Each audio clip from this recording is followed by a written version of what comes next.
Bienvenidos, bienvenidas sean ustedes a Economía de Frente. En esta ocasión, a punto de iniciar el 12º mes del 2023, Bursa Métrica, a través de su presidente Ernesto Fales Santoscoy, realiza los 10 pronósticos de la economía mundial para el año 2024. Bienvenidos, bienvenidas, comenzamos.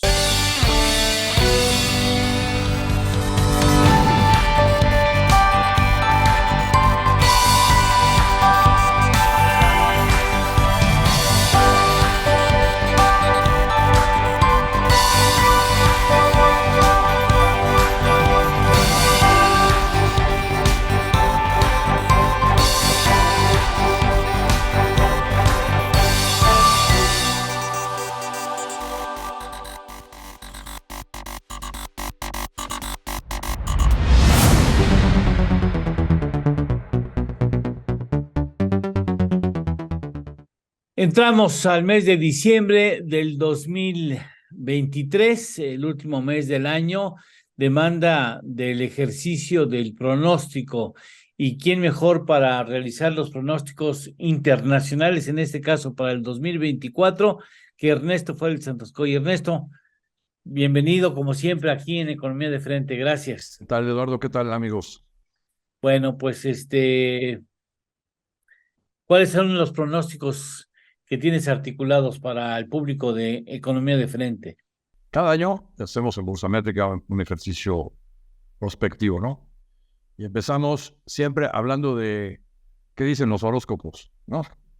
Ah, sí, El caso del horóscopo chino. Chino, ¿cuál es el ¿Por qué hacemos eso? año? No es porque sea un ferviente creyente de la astrología china o grecolatina, sino pues porque hacer pronósticos econométricos es casi igual de válido que hacerlos por los horóscopos de las estrellas, ¿no? En todas las culturas siempre ha habido adivinos, profetas, pitonizos, adivinadores. Y en las sociedades modernas, los analistas políticos, analistas económicos también se suman al coro de adivinadores, ¿no?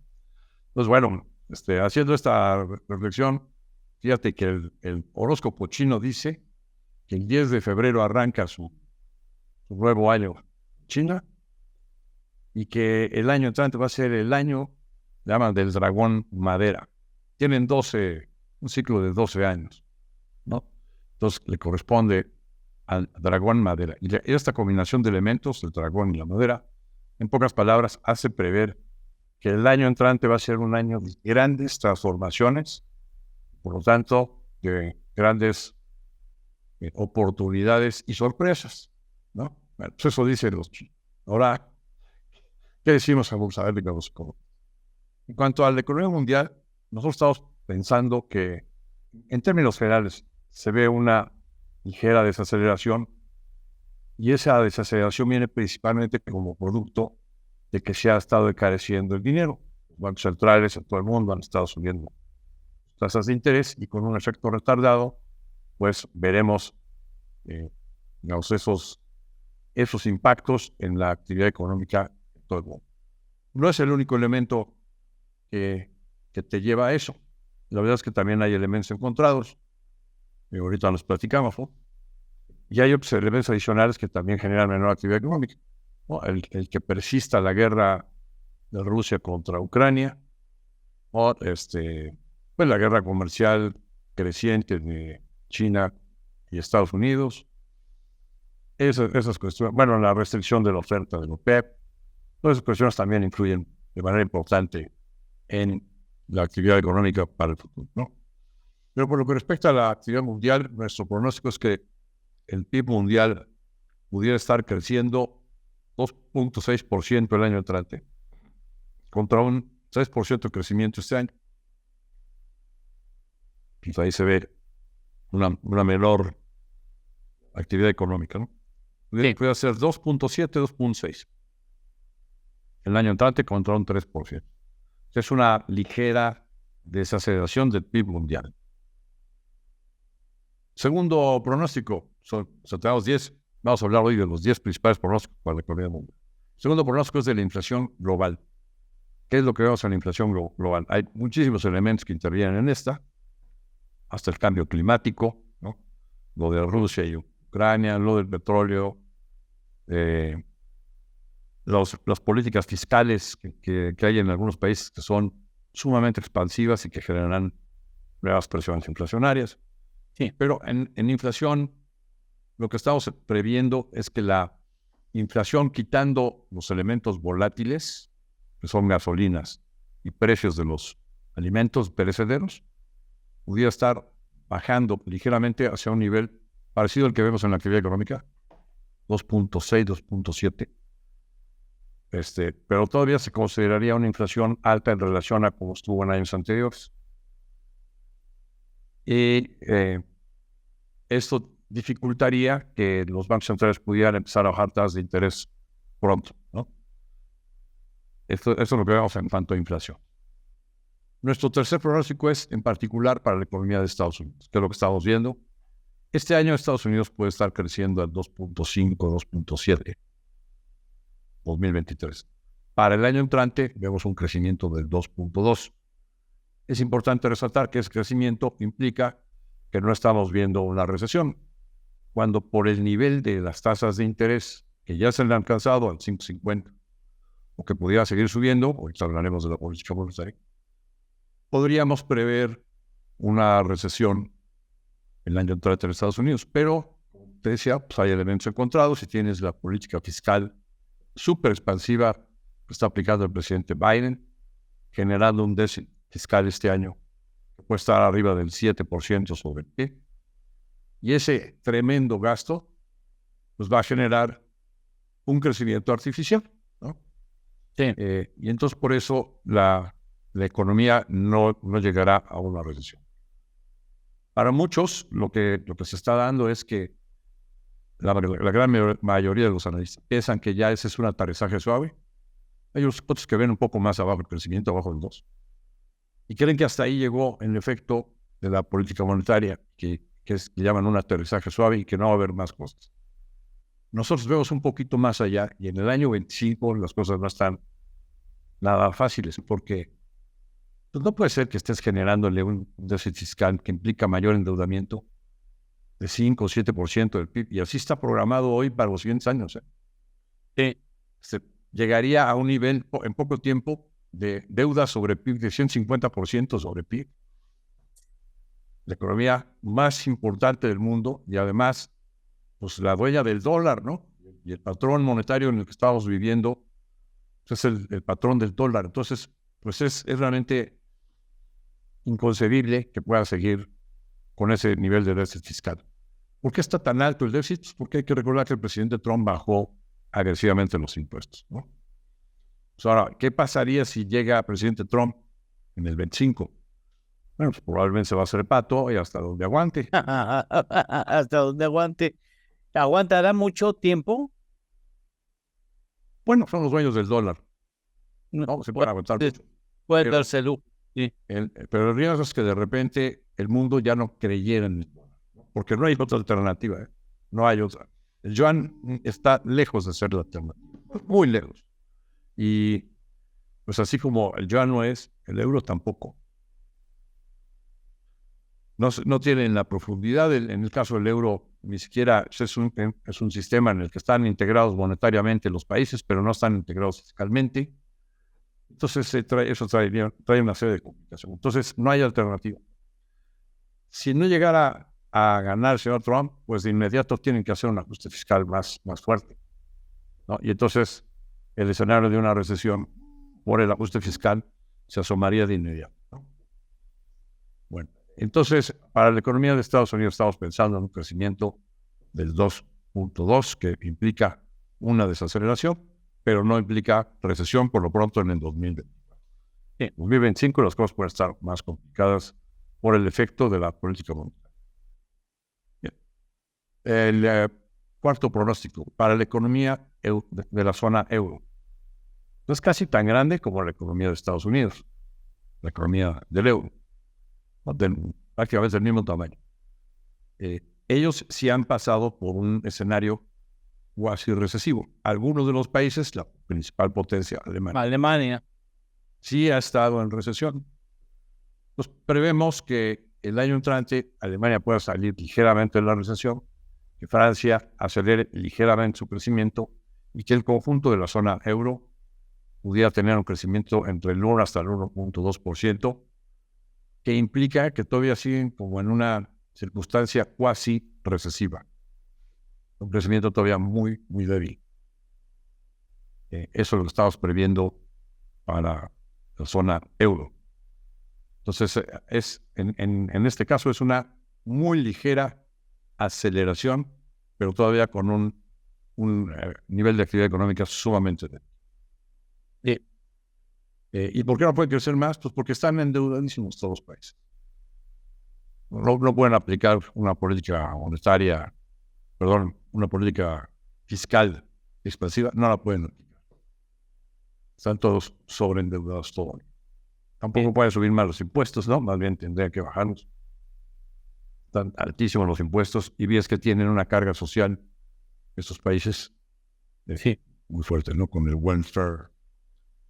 Bueno, ahora para los países asiáticos. China, la otra gran potencia mundial, ¿no? ¿Qué es lo que estamos viendo? También una desaceleración importante. En lugar de estar creciendo al 5.6, 5.7 este año, podríamos estarla viendo crecer al 4.5. Son las restricciones comerciales con Estados Unidos y la desaceleración mundial lo que harían que China también tuviera una desaceleración. Pero fíjate el nivel de crecimiento. 4.5 ya lo creciéramos varios, ¿no? Por supuesto. Pero esta desaceleración de China afecta también a toda la región. O sea, es como una cuestión que se retroalimenta. Y, por ejemplo, en el caso de Japón, que es otra de las potencias económicas mundiales, tenemos un crecimiento que podrían dar por ahí del 1 y fracción, desacelerándose en relación a un crecimiento de casi 2% este año. Y la principal razón es porque Estados Unidos se va a desacelerar, porque Europa sigue con un crecimiento débil, porque China, la zona de influencia más importante, tendría desaceleración. Luego, otra de las superpotencias en Asia, que también se debe considerar ya hoy en día, es la economía de India. India ha sido la economía de mayor crecimiento en los últimos años. Ha estado creciendo a tasas del 7% como este año. Estamos viendo un crecimiento mucho menor que podría ser por ahí del 4.9%. La circunstancia mundial pues haría que se diera esta desaceleración, pero seguiría siendo uno de los países con mayor crecimiento en el mundo, en términos relativos. Después para Latinoamérica, excluyendo México, ¿qué es lo que estamos viendo? Aquí al interior hay países que pudieran acelerarse, como es Argentina, y hay otros países que pudieran desacelerarse, como es el caso de Brasil.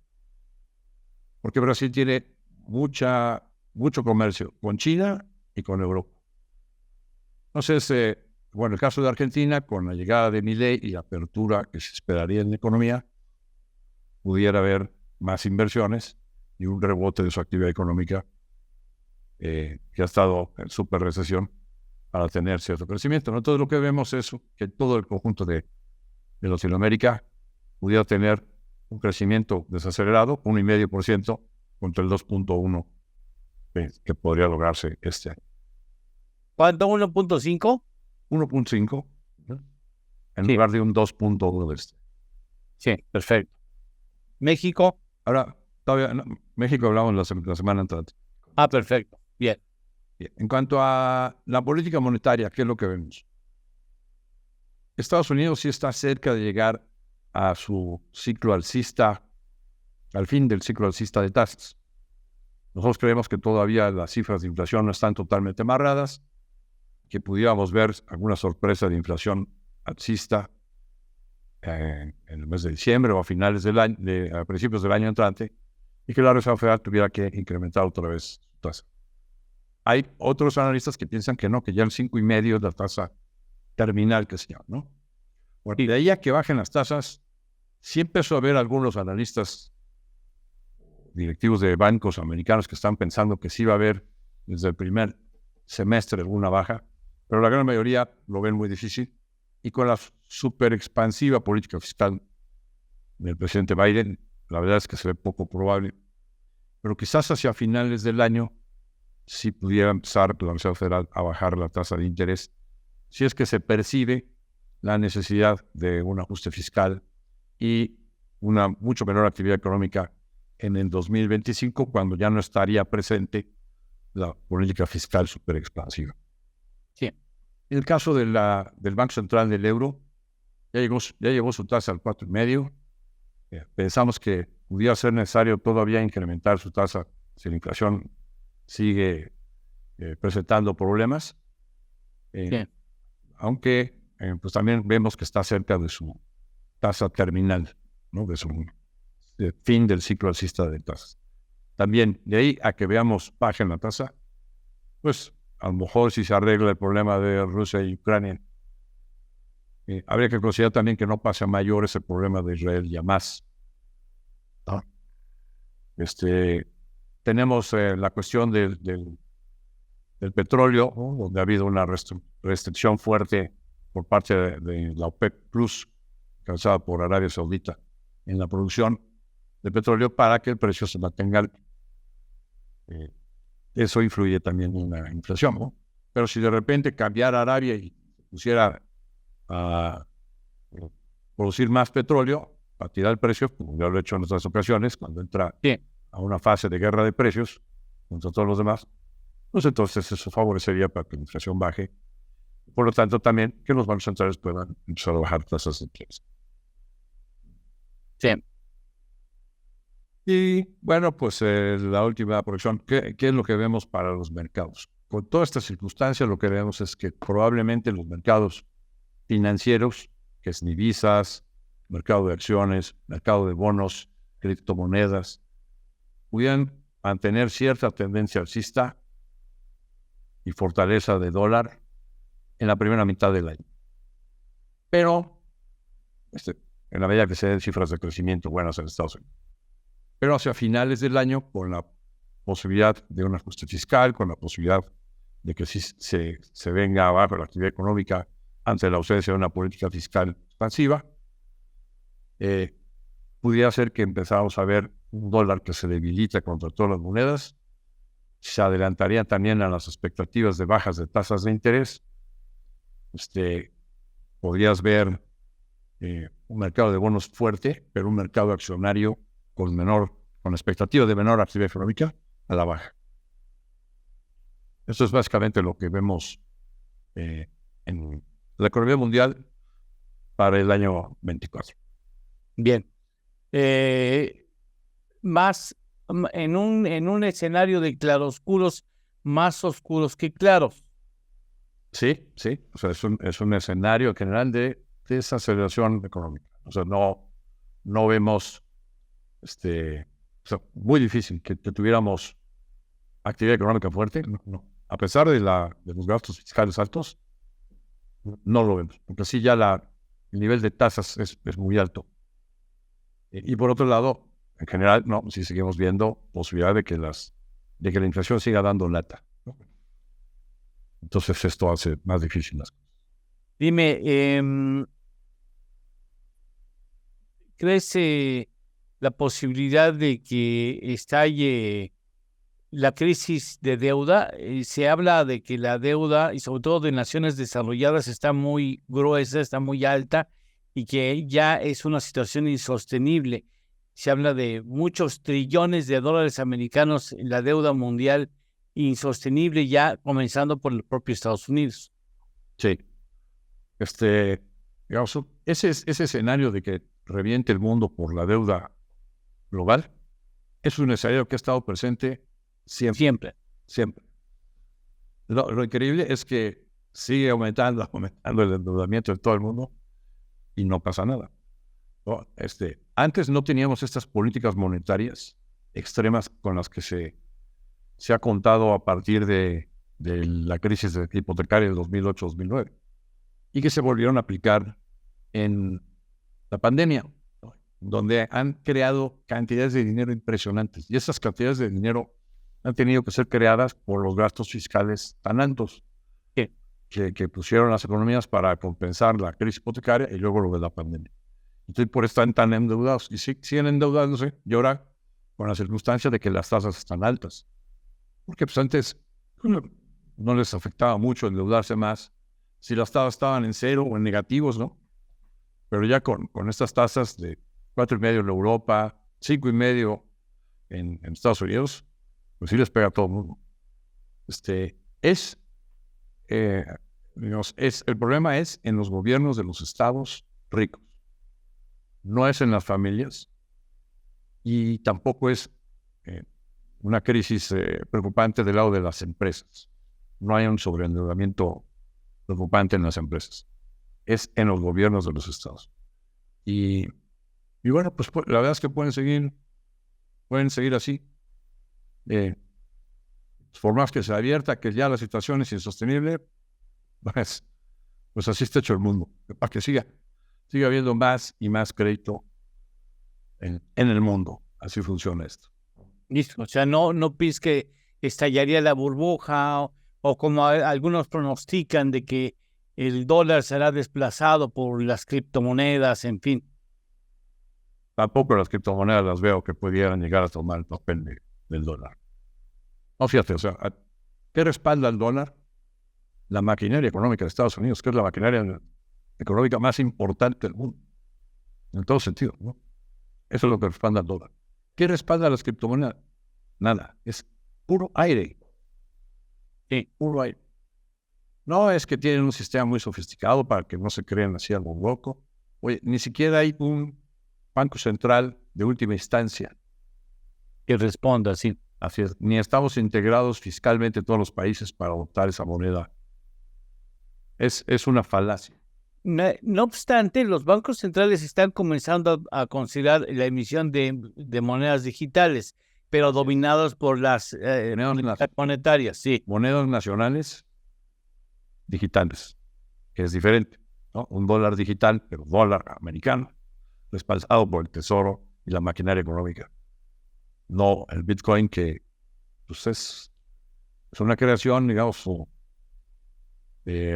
parece que de un japonés, ¿no? Al 100% no. No se sabe. A lo mejor ni siquiera está vivo ya, ni siquiera existe. Hay que recordar que hubo un intento de las grandes empresas digitales de crear una moneda. ¿Era Microsoft o era Sí, sí. Bueno, alguno de esos dos, ¿no? Pero su planteamiento estaba bastante elaborado. Sí ponían a varias empresas de estas globales digitales juntas como el Banco Central de última instancia, ¿no? Entonces estaban pensando en un esquema global, pero dominado por las empresas. Obviamente los gobiernos lo dijeron en pues sí.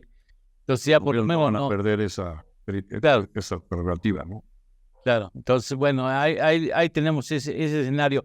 Las nuevas generaciones, con Otis se habló de una nueva generación de huracanes en el mundo y se habla de grandes desastres naturales en el 2024. Los puestos viajeros en el tiempo hablan incluso de un mega terremoto de alcance superior al 9 grados Richter que pudiera azotar California. Y bueno, y como esos vienen, digamos, nuevas contingencias muy importantes que eso podrían tener implicaciones económicas también, ¿no? Lo de los terremotos, sabemos que es imposible predecir, ¿no? Y bueno, pues sí, hay zonas que son más propensas a sufrir estos terremotos, como es California, por las fallas de San Andrés, o puede ser Japón, sí, o algunos otros países. Pues sí, en cualquier momento puede haber un terremoto fuerte. La otra cuestión es el cambio climático, que sí está dando como resultado tifones, sifones. Sifones. Sifones, es que estoy ya en las posadas. Sí, ya. Tifones o tornados o huracanes, como el que vimos en Acapulco, que tienen un comportamiento extraño, pero mucho más violento. Sí. ¿No? Eso sí es cuestión de cambio climático y desde luego que para el 2020, es más, mañana puede haber otro. en algún otro. Sí, por supuesto, no. Nunca sabes, claro. Pues, Sí. y tienes esta alternancia del fenómeno del niño y la niña.